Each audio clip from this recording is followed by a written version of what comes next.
Hello, everyone. Can you guys hear me well with your headphones? Super. Well, first of all, thank you for choosing to be here because there's a tough competition out there with the quality of content we've been able to create this year. For those of you who don't know me, my name is Nora Gerby. I'm the founder of Who Cares Chronicles, and I've been a partner of Change Now since its inception, working on creating content that could make people change their mind, explore other ways of thinking, and create a more beautiful world. I know it sounds crazy, right? So when people ask me, and sorry, I couldn't find a printer, so I have to use my phone to read my intro to you guys. So when people ask me what I do, I always pause, and I tell them that I've been working on researching, promoting, and exploring environmental intelligence. This is years in the making. I started in 1997. So what is it really? What is EI? It's a set of tools and principles created and curated to help decision makers in all industries shift their viewpoint. It is about merging ancient indigenous knowledge with ancient knowledge, modern science, technology, and academia. Why? Because people in these distinct arenas seldomly work together or engage. In times like these, it is really important for us all to engage collectively, humbly, and passionately. The solutions we need most are already here. They're found in our abundant, potent natural world and in our infinite abilities. We are much more capable and able than we think. So yes, talking about EI at first made most people wonder, what the heck is she talking about? But after many years here, speaking of EI at Change Now and in other places, I would like to point one thing at last. I think that while we were so busy creating intelligent technologies, we forgot to use our intelligent hearts and the intelligence found in and all around us. So thank you for joining me today, and we're going to start with none other, for the second time. Thank you for accepting my invitation, Nemonte Nenkimo, to join me on stage, please. And my friend, Nicola Giuggioli, who came all the way from Italy, please. Over there, yes, perfect. Nemonte is a translator. The first part of this panel is called Written. 3 parts: written, explored, and crafted. This first part is called Written because for the longest time, indigenous people, or sometimes ancient wisdom, is lost. We'll see in the second part how lost it's been, but now we're exploring it. Ancient knowledge from indigenous people was not known because it was not documented. We didn't have books. We didn't have the ability to know and to find the written language of these kinds of wisdom. But today we have incredible leaders like Nemonte, who is writing her story, who is telling us how the world works. So, and I also would like to introduce Alejandra Perez, who is with us today, who's working in Nemonte's team and who will be translated so generously for us. So my first question to you, Nemonte, I had so many questions to ask you, but the first question is, how do we make people shift their thinking that the earth is a commodity and that it is actually, in fact, an entity?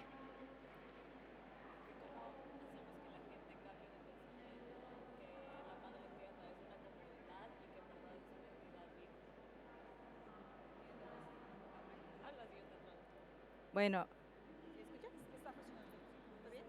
Hola, hola. Esa pregunta para mí es muy importante. Para nosotros la tierra representa una mujer. La mujer da vida. Entonces la tierra es sagrada para nuestra cultura Waorani. La tierra es sagrada, la mujer es sagrada. So it's most important for everyone to understand that for her people, Earth is a woman.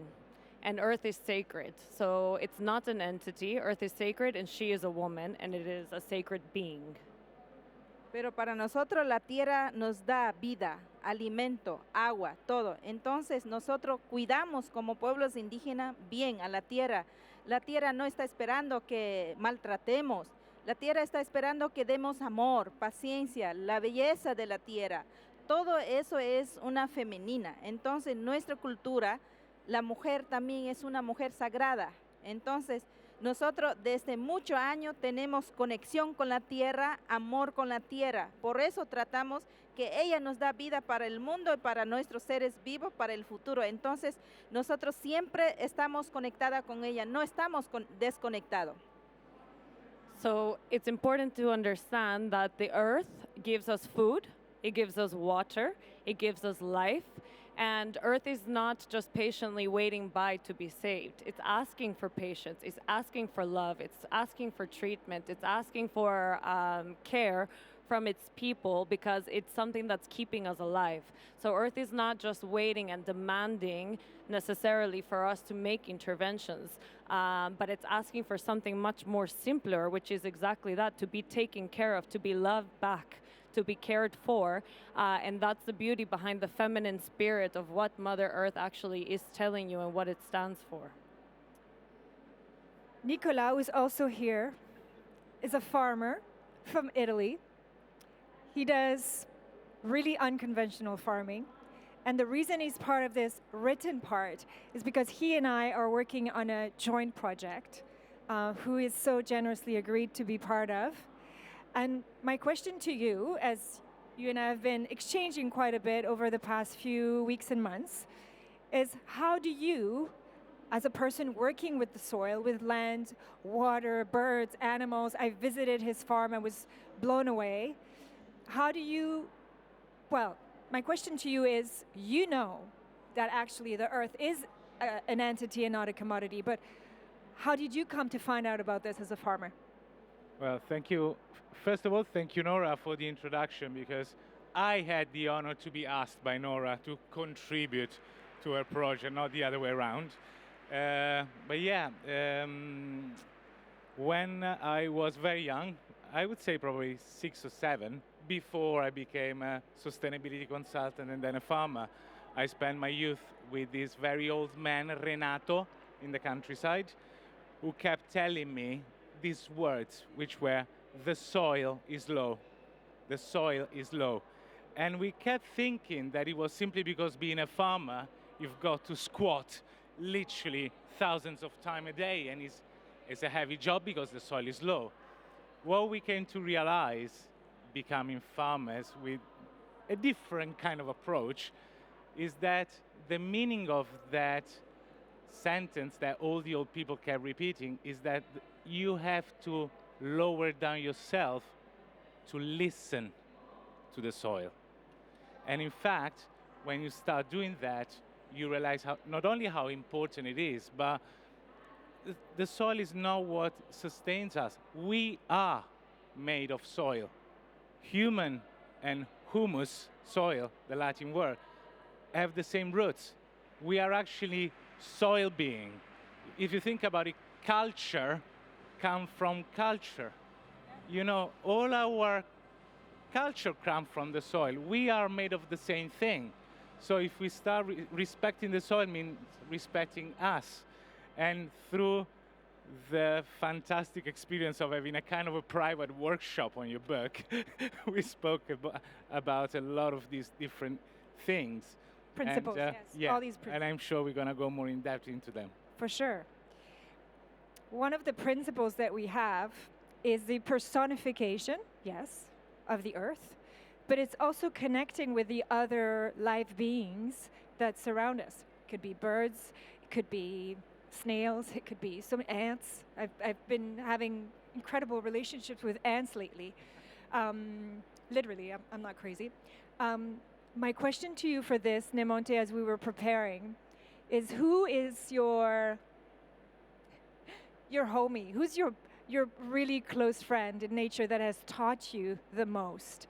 Who has shown you the way into doing the work that you're doing?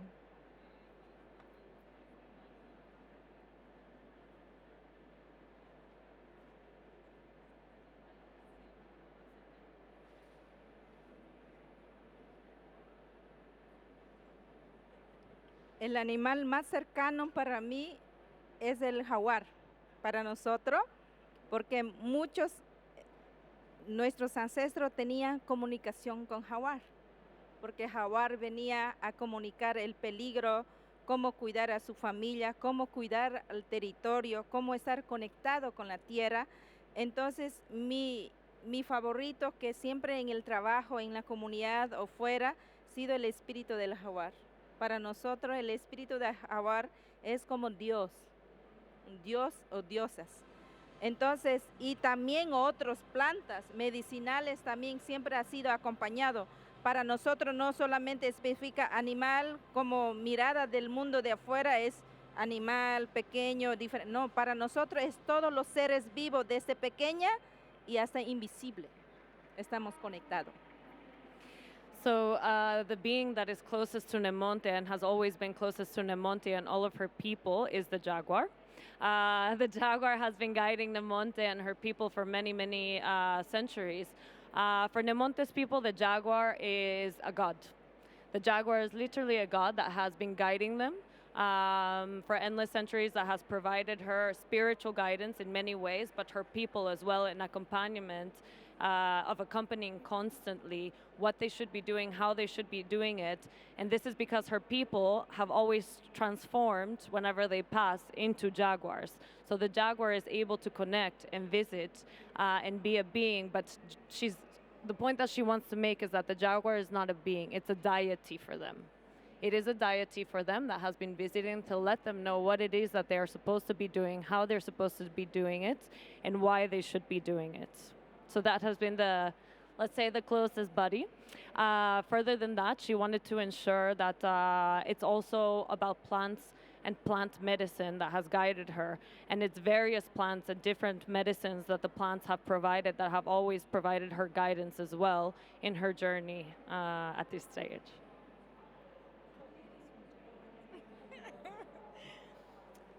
There's one thing I'd like to mention before I ask my next question to you, Nicola, is that today we were supposed to have my dearest, dear friend, Sean Sherman, the sous chef, who just came out with an incredible book called Turtle Island, which documents all the recipes of his people, but not just his people, of all the indigenous people from North America, largely the Americas. We didn't do borders then, and maybe we should explore it now. My question to you, beyond the animals that surround your farm, which I know there's no jaguar there, but you've been working diligently also with different types of seeds, different methodologies of working the land. We're even exploring a collaboration with Sean to do a seed exchange around seed sovereignty, which is one of the principles of environmental intelligence. So I would say, what's your challenge when it comes to working with seeds and working with challenged soils? Because our soils are just as challenged as we are. We are a reflection of these soils. Thank you. Well, touching on the animal 1 second, was quite interesting for us. The relationship with animals in farming currently in the industrial farming techniques is a relationship of death. Literally, we try to kill everything that we don't grow or we don't graze. So microorganisms, pathogens, pests, wildlife, wild boar, deers, we kill them all, okay? But by doing so, we keep creating what are called ecological voids. So you kill a pathogen, you create an ecological void that will be filled by nature, usually by something even stronger that was there before. So we're actually making the problem always worse. And what we don't understand is that a system approach means rebuilding an equilibrium, so much so that the pathogens and the parasites that damage our culture are not a problem anymore. Because within that system, there's no bad or good. It's us describing them as bad or good. But everything has a function in nature. And if we destroy that function, we destroy the equilibrium. Now, working with very bad soil that we started with, and with rescue seeds, which were not that productive at the beginning, has been for us challenging. And that's why we try to sort of develop this toolbox, a bit like your environmental intelligence, which we call biomimic farming technique, which the idea is to blend ancient wisdom, but just being curious, listening to oral tradition, reading books that maybe are not about farming, but are more about archaeology.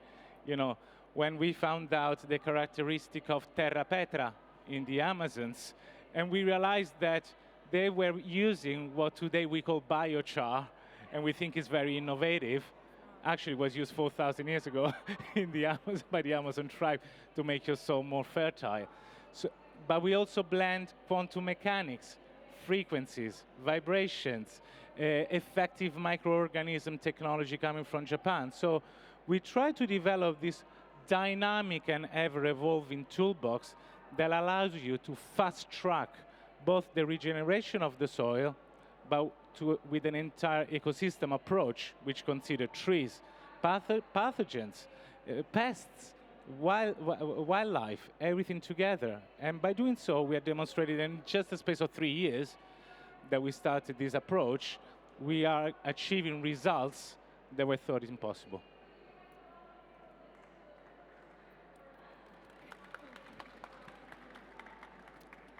My next question to you, Nemonte, is a very important question.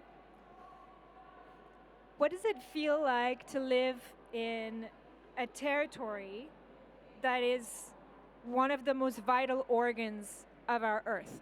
Because every morning, and I dare everyone here, it's very hard to be connected to nature in the way that she is when we live in urban areas. I'm sharing my morning rituals with you is to walk in a botanical garden and connect with and introduce myself every morning and say hello to the trees that I love, including a very ancient grandmother from China that was planted in this botanical tree that has all the plants from all over the world, from the 5 continents. So that's my way to pay homage every day to the living being that is providing the very life source. But what does it feel for her to be living in one of the biggest organs, I would say the heart of our planet, the Amazon?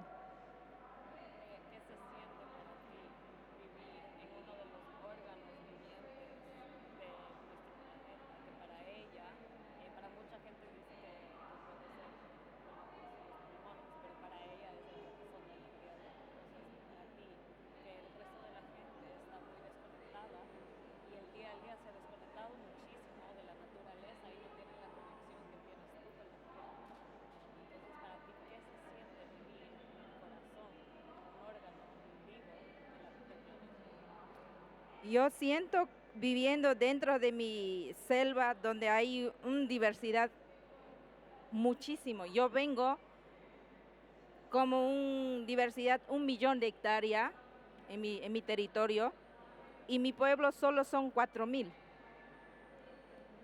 Yo siento paz, dignidad, alegría con los conocimientos de todos los seres vivos desde pequeño, de lo grande, y muy conectado espiritualmente. Voy a traducir largo, voy a ir también. So it's important to understand that Nemonte comes from her territory. They're the stewards of 1 million hectares of the Amazon rainforest, and there are only 4,000 people from her territory that are the stewards of these 1 million hectares. So for her, how she actually feels is extremely connected. She feels peace, she feels joy, and she feels dignity above all. From all the beings, the small and bigger beings that are part of these living organisms daily. Yo siento viva, muy feliz, con mucho corazón, con mucho amor, porque yo cuando llego acá a Europa de repente siento como un poco así, porque no veo árbol, porque no escucho, porque no oigo, porque no sueño. She says that she feels very, very happy being in her territory, right? She feels alive more than anything. And then she arrives to a place like Europe and she feels a vibration, a constant vibration. And she feels this constant vibration for the lack of being able to hear, for the lack of being able to smell, for the lack of being able to sense, even taste, and use her senses of what Mother Nature is around us. She doesn't see trees.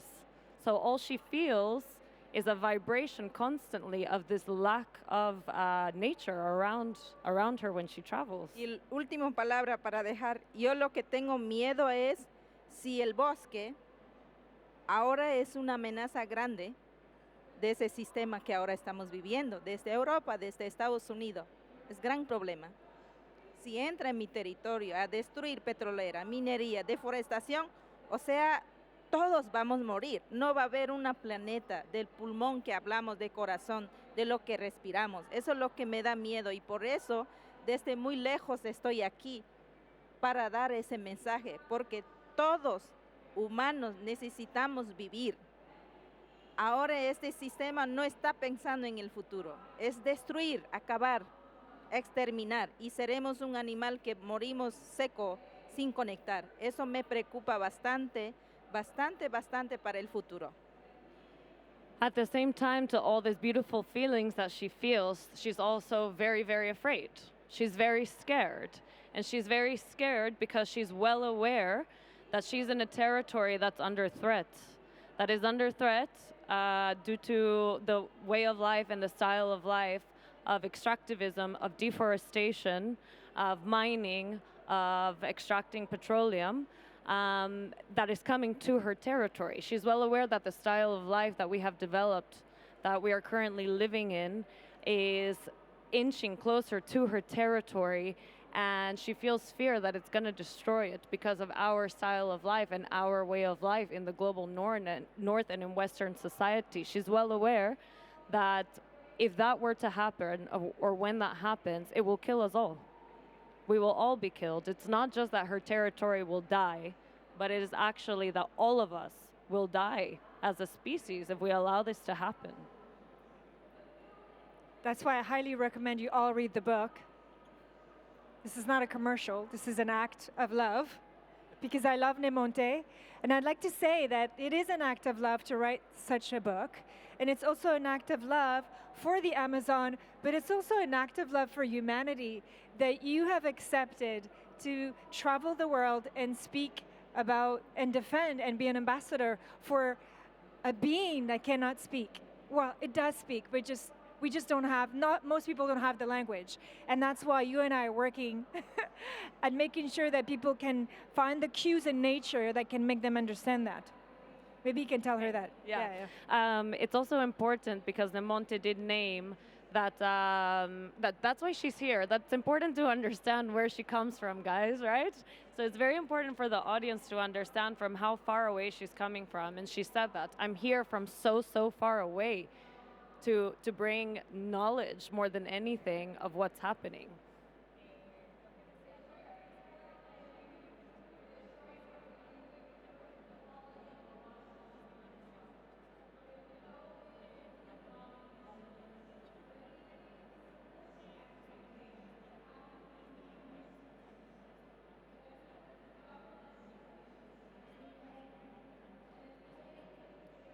And speaking of acts of love, being a farmer today is also an act of love in a challenging, complex, overly regulated, tortured.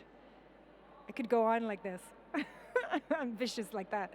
But I find it so interesting that we're going so against the current of everything that's natural to do something that is the most natural. It's the first thing we do is to be able to find food, to be able to survive. And now it's such a hard act to produce this very food. So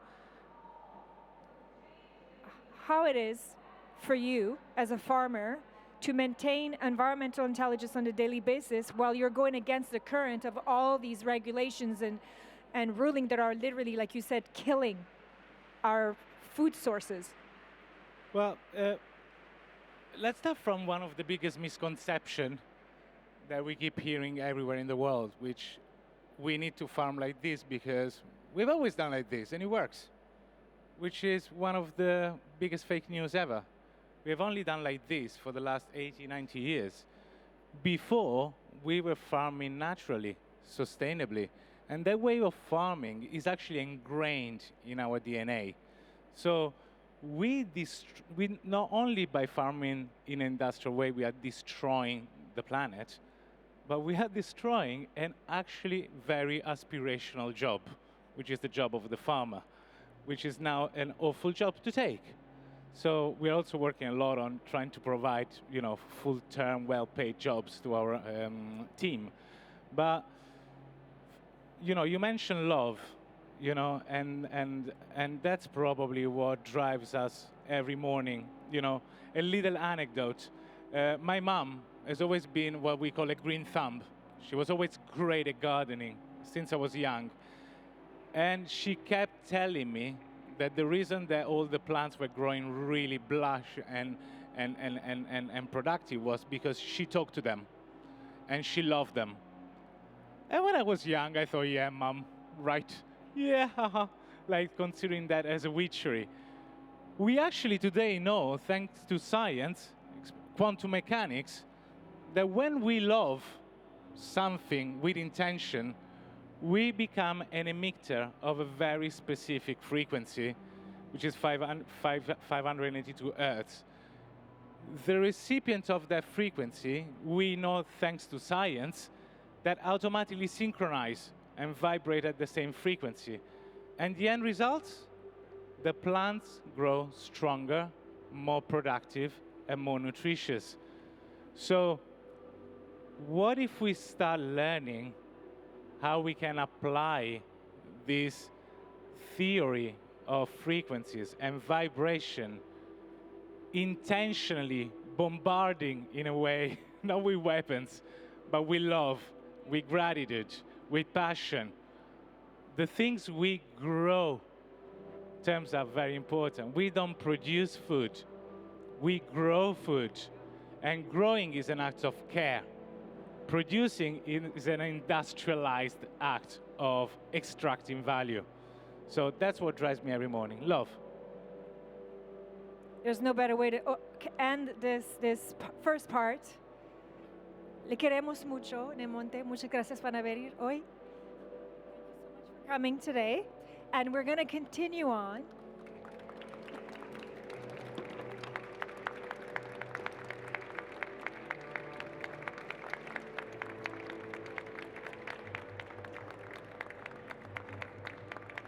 We're going to continue on. I'm going to let the Queen pass. Un moment de beauté, de grâce. Las gracias. Muchas gracias. This is honestly the most I've ever been excited about talking about a topic right now.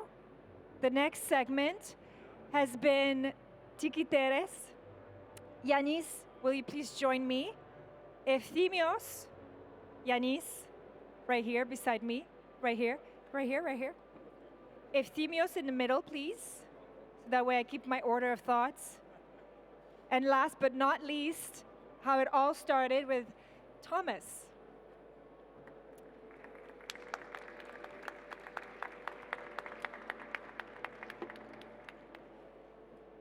I met Thomas last fall when I was on a business trip that I thought was going to lead to nothing. And it turns out, I've discovered and uncovered something that has blown my mind. I'm going to try to not butcher the introduction, but you will correct me, Yanis, if I say something wrong. Please all take a microphone. There was a boat that was found in the deep seas. Yes, wrecked. That's right. And it's from the 2nd century before Christ. The cargo of the ship. The cargo of the ship is from the 2nd century. Sank about 60 to 70 years before Christ. 60 to 70 years before Christ. I love that we're talking about Christ since yesterday was Palm Sunday. And this was found in 1900? 1900 by sponge divers. That's right. Yes. And there was no tools, I guess, then to really explore properly this part of the Mediterranean, which I've learned a few days ago that Yanis said very justly that the Mediterranean is the largest museum of the world. Oh, yes. So apparently there's way more of these shipwrecks with incredible things. So first the ship, then once they had the ability to explore, they found what is considered the first computer known to men. Yes, but nobody knew it at the time. Nobody knew it at the time. It is now safely in a museum in Athens, which Efthymios is going to be the one talking about this. And it's also a project that Thomas is part of, because obviously, as you can imagine, finding such a shipwreck, exploring such a shipwreck requires quite a bit of organization and funding. So Yanis, you're going to start and tell us what's your role in this incredible project, and you're going to tell your full name and title. You will do it better than me. Yanis Bitsakis. So I was trained as a physicist and then historian of science. And I came into this story by chance, I think. So this ship which sank near the island of Antikythera. Antikythera is a very tiny island in Greece, between Peloponnesus and Crete. And it's right in the middle of the way from east to west. And there are hundreds of shipwrecks there. Very bad winds. It's not very hospitable. And in fact, 20 people live on this island. So there was a ship which was traveling from the east, Greece and actual Turkey, to Rome. And it was loaded with a treasure and found by mistake by sponge divers. And then this treasure is in Athens at the National Museum. And within tens of statues, jewelries, work of arts, there was a small corroded lump. Everybody thought at the time that it was part of a bronze statue. We actually have photos, if you could send them for us. Yep. So Okay. Yanis can actually show you what it looks like. There's a boat with the sponge divers. It's the first underwater archaeological research.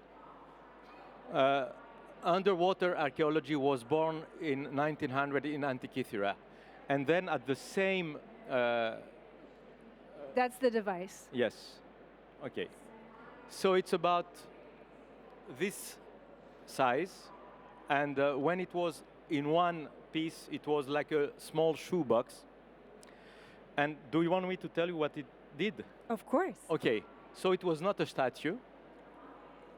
It had small gears. And by X-rays done in the 70s, we discovered that there was actually more than 40 gears inside and a knob to turn. And it was actually a miniaturization of the cosmos, a small planetarium. You could choose the date, and you saw that the stars with like where was the sun, the moon, whether there were eclipses or not, and the position of the planets. And So, we thought the yeah. tech bros were smart.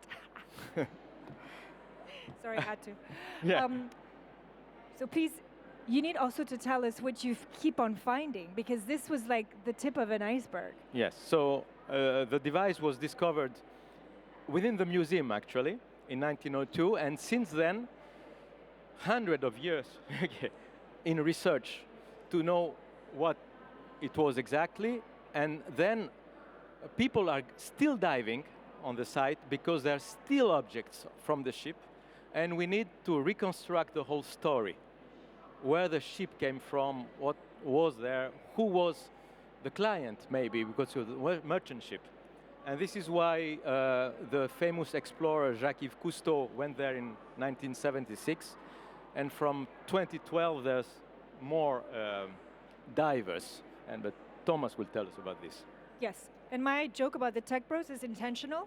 It's because when we see what's being funded, and when we see how challenging it can be to fund such a project, which would be a little bit like a DNA test for all of humanity, it's kind of baffling. Thomas, maybe you can tell us what's your role in the project and what you're doing. So I'm based in Switzerland, heard the first time about the mechanism when there was an exhibition, actually first time outside of Athens, of the mechanism. And until then, I mean, I didn't know anything about it. And sorry, I forgot that. The question is Yes. how hard it is to work with this project and trying to have it funded and continue the Well- exploration. Actually, I'm showing a photo of the first exploration, which was made by Jacques-Yves Cousteau himself. And of course, at the time, there were not the tools that we have today, but now we can actually, I mean, maybe you can tell precisely how hard it is to actually explore this. It takes hours to dive in and hours to dive back up. So exactly, so the ship is between 50 and 60 meters below sea level, which means a diver, professional army divers, can go down for 20 minutes and work. But it takes 4 to 5 hours to do the whole dive for security reasons, etc. Communicating between the teams, there is 10 to 20 divers who do 1, max 2 dives a day. Needs to be very thoroughly planned. And many of the professionals have been there for the last 10 years, going down again and again. And for them, it's a passion, it's friendship, and every year there is some new discoveries. Thanks to technology, of course, and the DNA and all the laboratory analysis. Every year there is like new things coming out. For me, as a non-archaeologist, maybe an Indiana Jones fan, for me it's like, yo, why don't you go down, get that stuff up, and you know, move on? And the head archaeologist from University of Geneva said, you know, it doesn't matter who brings it out or up. What matters is that we bring it up safely, and if it's not me, it's maybe the next generation, because it's been down there for 2,000 years. We don't matter whether it comes up, you know, now or in next generation. And that for me, as a, you know, in professional life, banking, and it's just a very nice adventure and something which brings back some values which, you know, I might have forgotten for some time.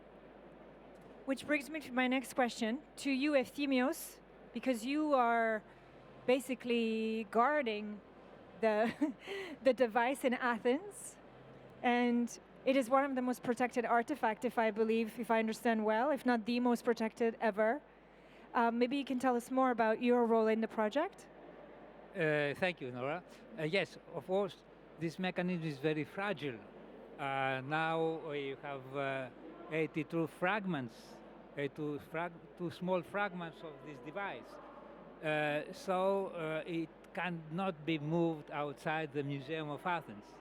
And in 2005, and Yanis could tell us more about that, we had a big project with very sophisticated technology in order to see what is inside this mechanism and in its surface. But all these devices could not, must be in the museum, because the device will never quit the Museum of Athens. And nobody can do some insurance. It's impossible. Yeah, you cannot ensure that. No price. That's true. Yeah. It's very fragile. It's really very fragile. And what Yanis told, and I would say a few words on this, it is that this research now is more than 100 years, you know. Yep. We are generation of researchers study the mechanism from 1902 until today. And of course with the new techniques, very sophisticated techniques, we know what is the mechanism, but still there are questions, and next generations, as Thomas said, will continue to study and wonder about these questions. Yes, I was just saying, bring your microphone closer so we can hear you well. Yeah. It's a very good point that you bring up, because with the latest technology, you have been able to find more things, which gets me all excited. So tell us more about the bones in Yes. the olive pit. First, the mechanism itself was studied, scanned, X-ray scanned, with 12 tons of devices that came from England to the museum. And then we discovered something that wasn't visible, that engraved was a full manual of the mechanism within the bronze plaques of the mechanism, which meant that the guy who designed and constructed it wanted the knowledge to last. Okay. Then we still read knowledge within the shipwreck itself, and one part is a DNA analysis of human remains and food that was found on the boat. So it's very rare. We think that the ship sank very rapidly and people were trapped inside. Yes, we even Yeah. considered a tsunami, or Maybe. we don't know, Or earthquake. or an earthquake. And it's very rare to find people within so ancient shipwrecks, 2,000 years old. And the DNA analysis is done in Crete at the ancient DNA lab. And we do know now that some of the passengers came for Middle East. So, which is the story? There's a merchant ship from Eastern Mediterranean to Rome, with people from Middle East, with a cargo which is a treasure and a very sophisticated mechanism. So it's still a mystery, and we have to know the context to reconstruct the whole story. Yes. So that's what I said. It's like a little bit of a DNA for humanity. Like, who were we then? What were we doing? Like, why did we have this? How were we using it? I think it's a fascinating project, and I love that it really fits into the environmental intelligence project itself, because it shows that it takes time, it takes humility. You spoke about it also, Nicola. It takes humility to work the soil, and it also takes humility to look back. But the intelligence comes from using intelligently the tools that we have now to understand where we come from and how we lived then. Like, what type of intelligence did they have that they were using this device to navigate? Have you seen the last Indiana Jones? Yes, of course, we talked about that. Well, it is features based- the mechanism, yes. Yes, it features the And mechanism. so Indiana Jones used it for time traveling, which is a very nice idea indeed. So maybe Yeah. it was a time-traveling device. Thomas, you have something to say. Yeah, you were asking, so the interesting balancing between archaeologists, between ancient history, then Hublot, for example, who's the watchmaker, who's giving support to the excavations with top-notch technology, aiming at facilitating the excavations 50 meters below surface, because then, in theory, the work could be accelerated.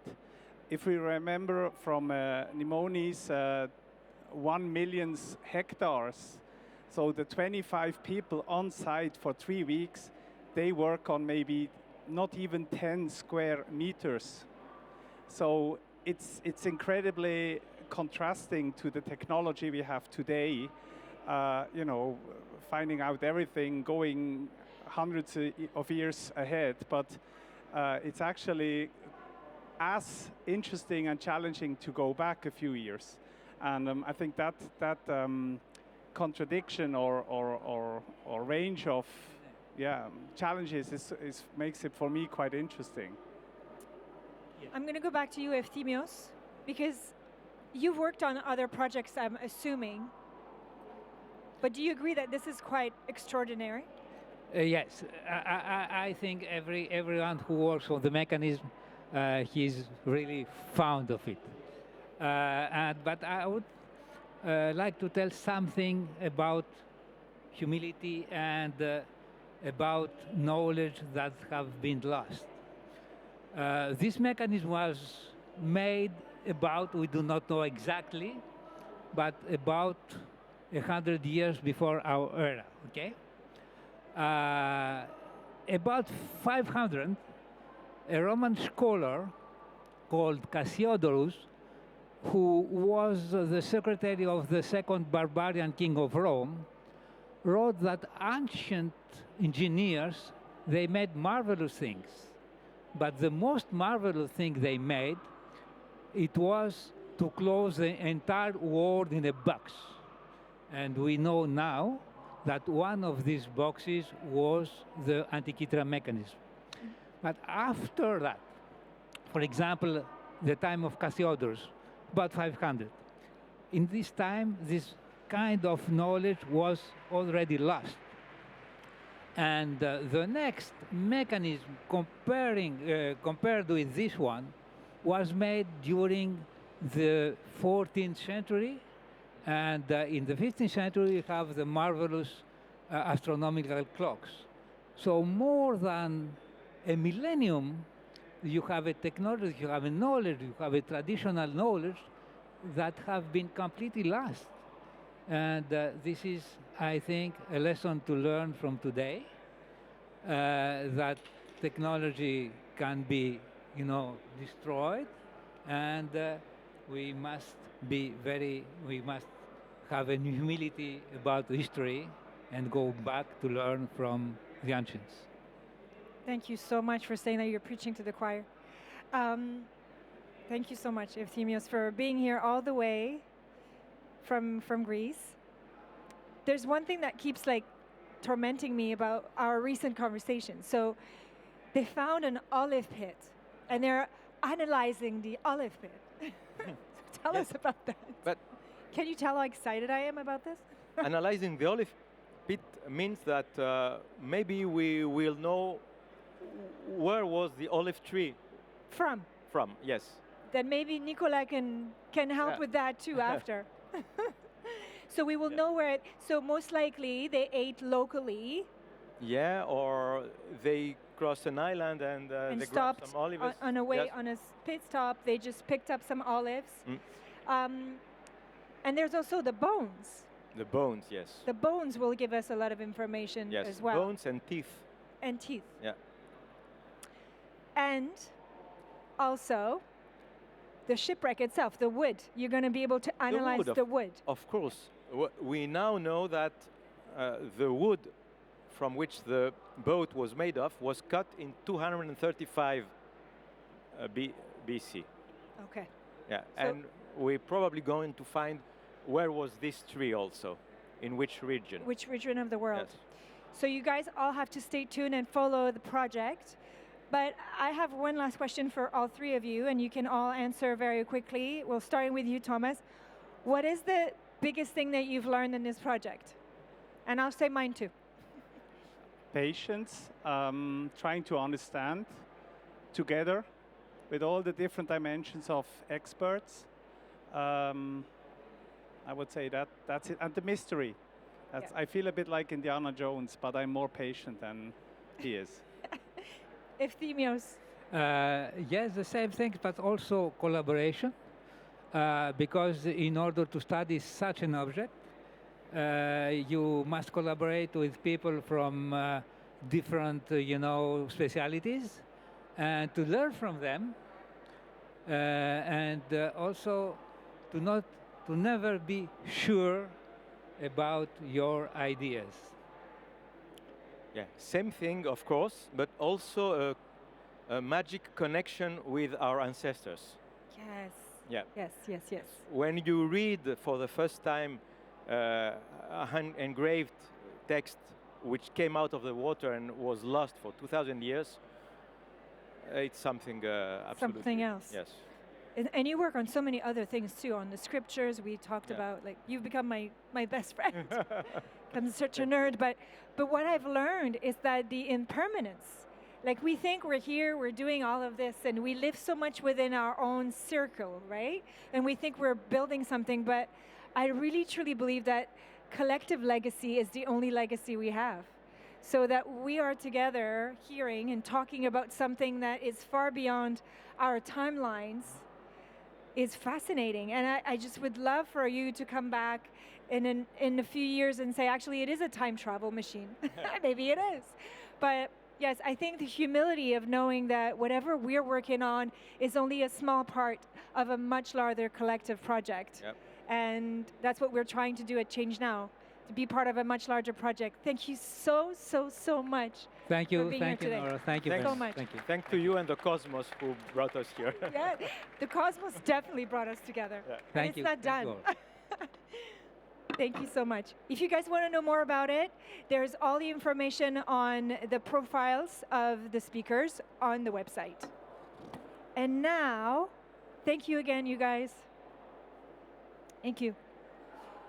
And now the last part of the EI exploration, which is to craft. This year, I've been having a lot of conversation also about craft and the work of our hands. And it's not to put in, a division between technology, AI, and the work of our hands, but sensoriality, working with our hands, understanding differently what our abilities are and how rich they are is also a very big principle of the environmental intelligence. And to join me for this discussion, I would like to welcome Vanessa Barboni from Another Tomorrow. Please join me. All the way from Madagascar, my beautiful Eileen Akbaraly from Made for a Woman. And the one and only, the woman that I learned so much from, Ceyla Lacerda, who lives between Brazil and France, and who has been such a supportive, incredible person. We both live in Paris, and I didn't even know that it was possible that she could host, she regularly hosts Indigenous people from all over the world at her house. And she's been an incredible support, and I'm so, so thankful that you're here today. So what is craft? Craft has been a part of our lives forever. I mean, interestingly, it's kind of like leaving the school programs, a lot of the school programs. But craft is a very important part of environmental intelligence, like doing things with our hands, using our hands, thinking differently, but also using technology, because again, environmental intelligence is not excluding technology. It's about merging, for those of you who are here at the beginning of the introduction, it's about merging all kinds of tools. And that's why I wanted you to be here, Vanessa, because you're doing, for me, in my opinion, you're creating what fashion should be today in a world that is so tormented and in such a deep transition. You are building another tomorrow. You are another tomorrow. Please tell us what you do. No, thank you. It's a tremendous honor to be here and to have several of our incredible team members here in the audience. Fashion is a system. I knew almost nothing about coming into this. It is remarkably impactful and remarkably complex. And what we've set out to do at Another Tomorrow is really demonstrate that there is a blueprint for a system that can be both regenerative and restorative, and actually respect Earth's boundaries. And a brand is essentially, a mirror image of what a system can be. So for us, we've really honed in on regenerative sourcing and circularity, leveraging technology to basically take, farm to table to farm to closet, to closet to closet to closet. That's effectively what we've done. And what I think is something that we're really proud of is that we've been able to show in demonstrable ways that this is actually scalable. This is actually scalable. And at its very core, first principles, it's honor the land, honor the earth and her inhabitants, so honor the land, and honor those in your value chain. And then how do you actually bring that into practice is really through the regenerative sourcing, through treating people with respect and equity, basic living wages, and leveraging technology to actually build systems that keep what we create in circulation over and over and over again, so we are not using these extractive principles that the industry has been built on. Thank you. I'm going to get back with some more questions, but Eileen, maybe you can tell us everything that you do, because you are a woman of multi-talents. Hi. So I'm so excited to be here because honestly, I think it's one of the first times I'm at a panel where it speaks to my heart and it's magical at the same time. So thank you, Nora, so much for this. I'm really, really happy. So I created Made for a Woman 6 years ago, the first social enterprise based in Madagascar, empowering over 1,000 artisans and improving the lives of over 4,000 people. So from a very young age, I grew up in one of the poorest countries in the world, which is Madagascar. It's an incredible country with 80% of the biodiversity found in the country is unique to our country only. But due to corruption, it is literally the poorest country in the world that is not in war today. And so growing up in one of the poorest countries in the world, I never truly understood the injustices of differences in our lives. I didn't understand how children were still starving to death. I didn't understand how mothers could lose their child due to a cold. And so from a very young age, I have given myself a purpose, which is to be in service to humanity and to my population, which I love so much. And I also discovered at the same time that Madagascar is a manufacturing hub that nobody knew about, because until a few years ago, we all speak about the made in Italy, the made in Paris, but we don't really give value to the made in India or the made in Madagascar or the made in Morocco, right? We always look at it kind of like a charity country. And so 6 years ago, I started with 6 women. Today, we're working with incredible individuals. We work with extremely vulnerable communities, going from GBV survivors, single mothers, disabled individuals, sex workers, and collaborating with some of the largest luxury brands in the world. And so part of the work that we do today is reminding fashion that it's not always about the end product or the tangible product or the aspirational dreams that we create around an end product, but there's a whole supply chain of people and of plants that deserve dignity and who have lost dignity due to the system. And so I do not want to live another day where people throughout the supply chain don't deserve to be respected the way we disrespect humans and biodiversity today in the fashion industry. Preach. Preach. Also, one thing is that Madagascar is one of the most biodiverse part of the world. And yes, a luxury product that disrespects and abuses and exploits its value chains of humans and nature is a cheap product. So we all need to reconsider that. And this is why Ceyla is doing such an amazing work, working with indigenous people in her native country of Brazil, with people from the Amazon as well, of Brazil, Nemonte. Tell us what you do. I don't even know how to describe everything that you do, Ceyla. Hello. Très proche. Bon, hello, I'm Ceyla, Lacerda, and I'm a founder and a creative artist of my brand, Yes.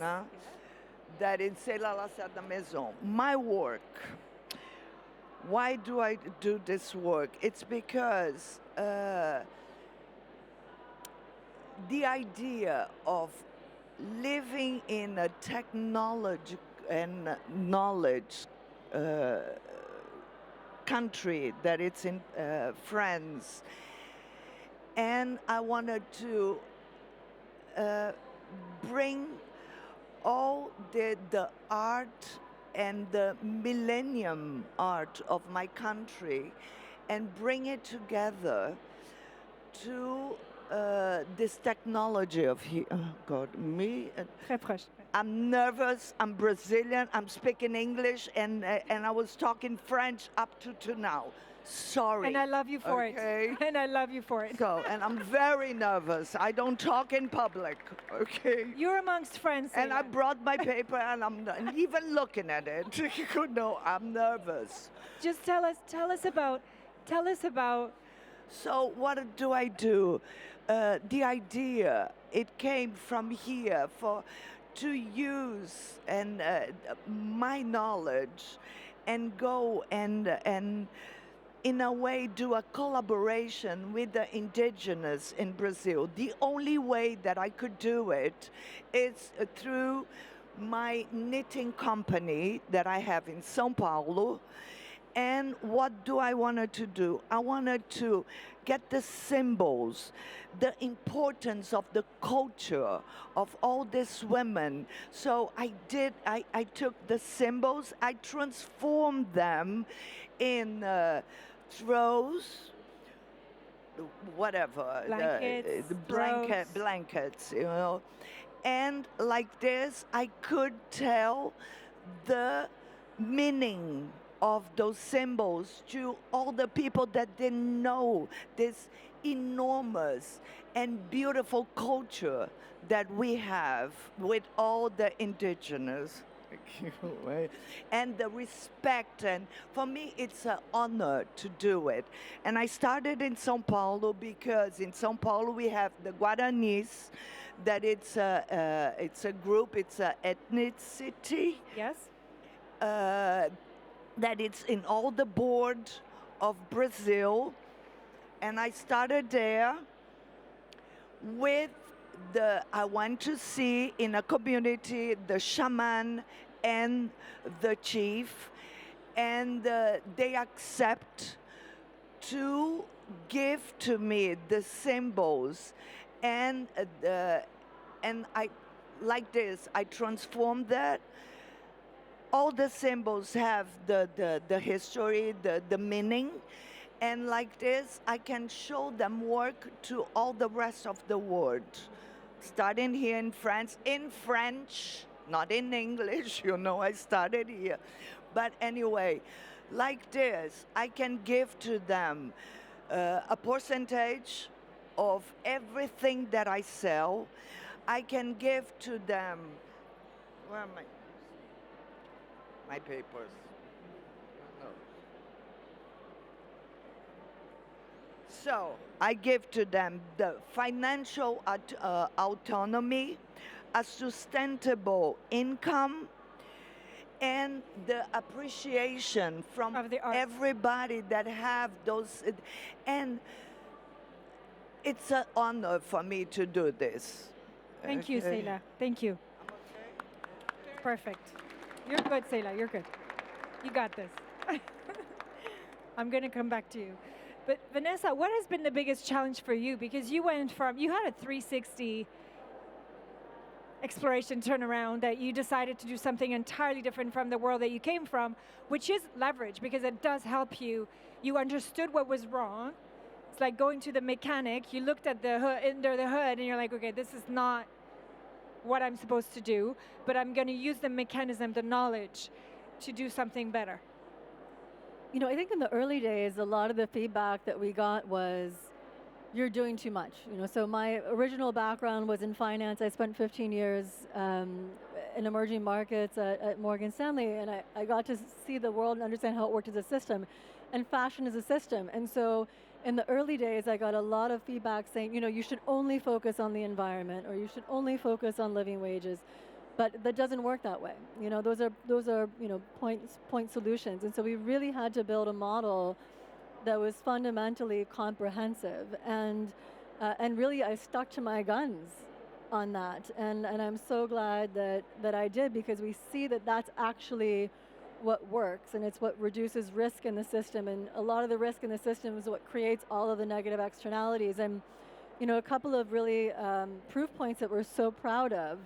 So, you know, our ethical and regenerative merino wool comes from 7 farms all over the world, principally Australia, New Zealand, and Uruguay. And one of the 7 farms is a regenerative farm in New Zealand. And what we've seen is we've actually been able to create 3 fabrics that net sequester carbon, like between 1.9 and 3.8 kilograms of carbon sequestered per meter. It's actually basically what I'm wearing. And you would never imagine that that's the case, and you can actually do that at scale.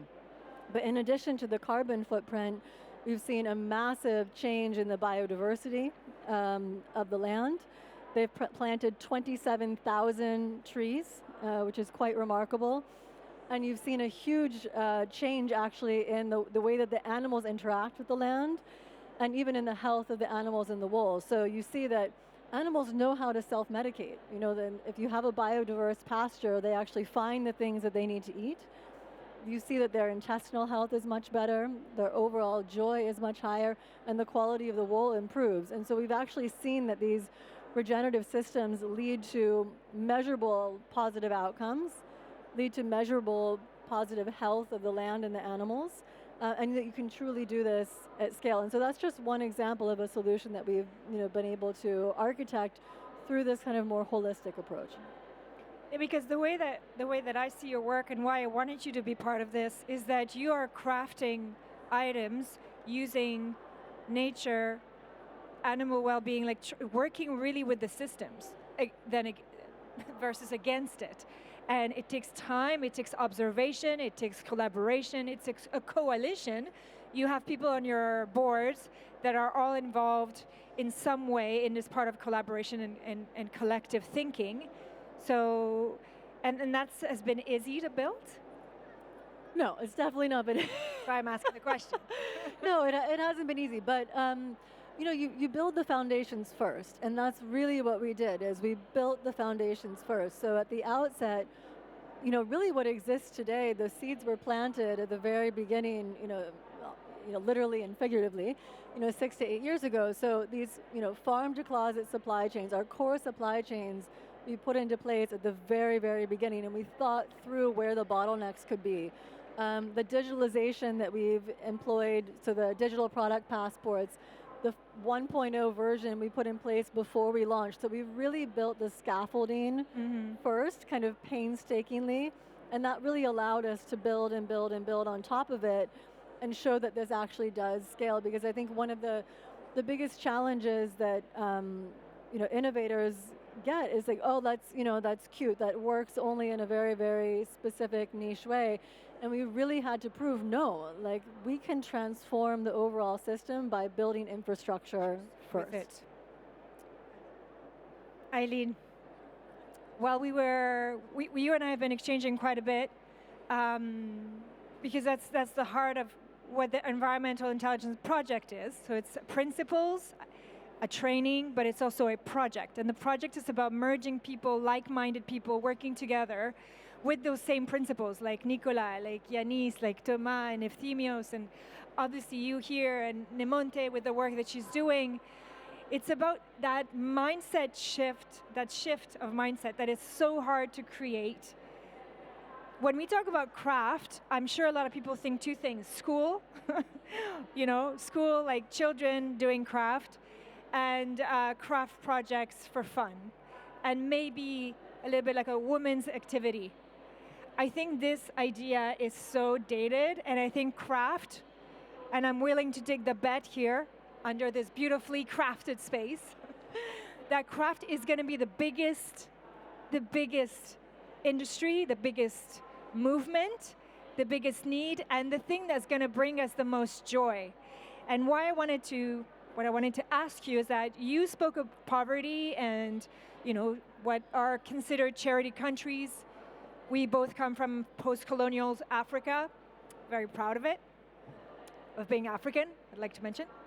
And Indigenous, also I'd like to mention. Very proud Indigenous North African, now that it's out of the way.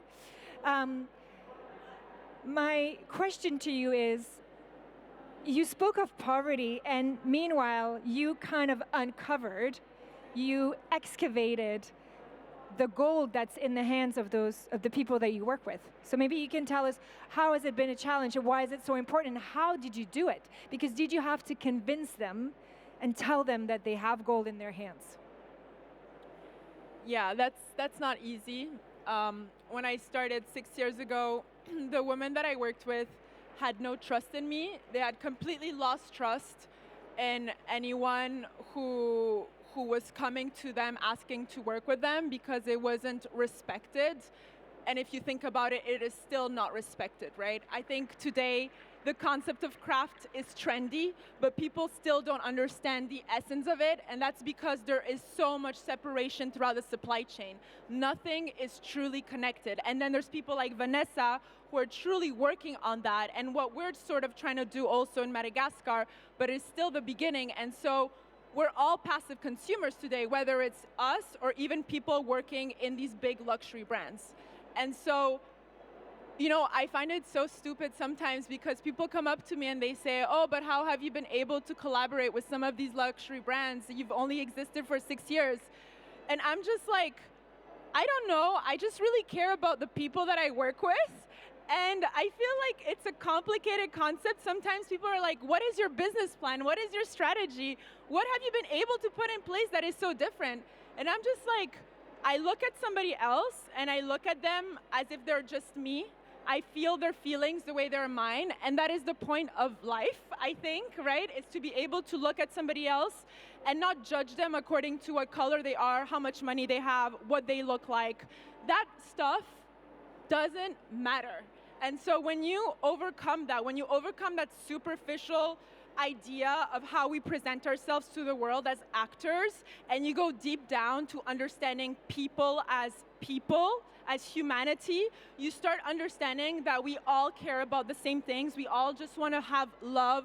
We all want to be compassionate. We all just want attention, and that kind of attention we all deserve, no matter where you come from. And I guess today, the women that I work with really, really have understood that. You know, I know all their names, I know all their stories, but not because I want to show people that I know this stuff. I truly care about them. And that's what makes the work so beautiful and interesting as well. Just like you care about the people you work with, Ceyla. And before I ask you the question I'm about to ask you, if you want to know more about the environmental intelligence principles, there's a website, theenvironmentalintelligence.com. And you can find all sorts of things about what we do, what is the ecosystem made of, if you want to be part of it. Of course, you're welcome to join. The more, the better. It'll be faster transition for all of us. Ceyla, you are redefining luxury as well by educating. So like you said, you take symbols from these tribes, you validate the fact that they're willing to share it with the rest of the world, then you create these items that are now being used in some places in Brazil, including luxury places. So there's a very interesting part of your work that's so important, that is to incorporate this knowledge in a way that is mindful and respectful, and you are the bridge between that. Beyond the fact that you're working closely with these communities, I know you have a dream, which is to take it to other places in the world. So maybe you tell us about one of the countries that you're exploring now, or the countries that you would like to explore. The easy question. And we'll close. In Africa, the Maasai, that I think they are so beautiful, that needs to be all the world, even if they are known, I think that all the world needs to know who they are, who they really are. And in Japan, Yes. the most ancient originals, they are in Japan, and the art, it's beautiful. And the threads are almost the same as the Brazilian, stronger, larger, but the story in the context, in the end, it's a story. Everybody shows the same story, you know. It's just for us to watch it and appreciate, because it's the basic of everything. And like I said, I feel honored that I'm the bridge, I'm the Brazilian that lives in Europe, that can bring all this, the beauty of all this knowledge, of this ancient knowledge that they keep passing on theoretical way.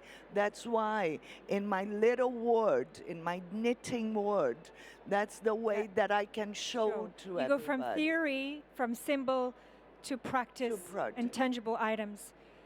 I will show you one item. Yes, she's going to show us one item. While she's showing us this item, I wanted to thank you all again for joining us this morning. I know there was a lot of beautiful panels happening, and that's one of the beautiful work that she does.